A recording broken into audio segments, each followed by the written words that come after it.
అత్తామామలు complaints చేస్తూ ఉంటారనమాట కొడుక్కి, కోడలి పైన. అది ఎప్పుడు తెలుసా?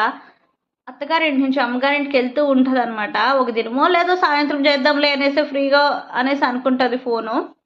అప్పుడు కొడుకుని వేసుకుంటారు చూడబ్బా అమ్మగారు, దేవుడా! అంటే అమ్మగారు అంటే అత్త మామగారు అక్కడ. ఏరా నీ పెండ్లాం పోయింది, ఫోనే చేయలేదా? ఆహా, అమ్మగారింటికి వెళ్ళిందని చెప్పేసి కేర్లెస్సా? చూసారా? ఇంటికి కూడా పోలేదా, పోయిందో కూడా వీళ్ళు ఫోన్. సరే నీ కోడలు చేయలేదు, ఓకే బాగానే ఉంది. నువ్వు చేయడానికి ఏముంది? అసలు అత్తమామ గారు చేయడానికి ఏముంది? చేతులకి ఏమైనా సంఖ్యలు వేసేసారా ఫోన్లు చేయకుండా? కోడలు చేస్తే జైలు శిక్ష అని చెప్పేసి ఎవరైనా చెప్పారా?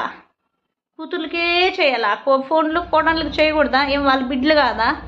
ఎందుకు అట్లా ఆలోచిస్తారు? ఆ మధ్యలో కొడుకు దేవుడా నలుగుతూ ఉంటాడనమాట. అటు పెండ్లాంకి మంచిగా చెప్పుకొని, ఇటు అమ్మ నాన్నకి మంచిగా చెప్పుకొని, మధ్యలో ఎవరిని చూసేదిరా దేవుడా అని తల పట్టుకొని చచ్చిపోవాలి ఇంకా మధ్యలో ఉండేవాడు.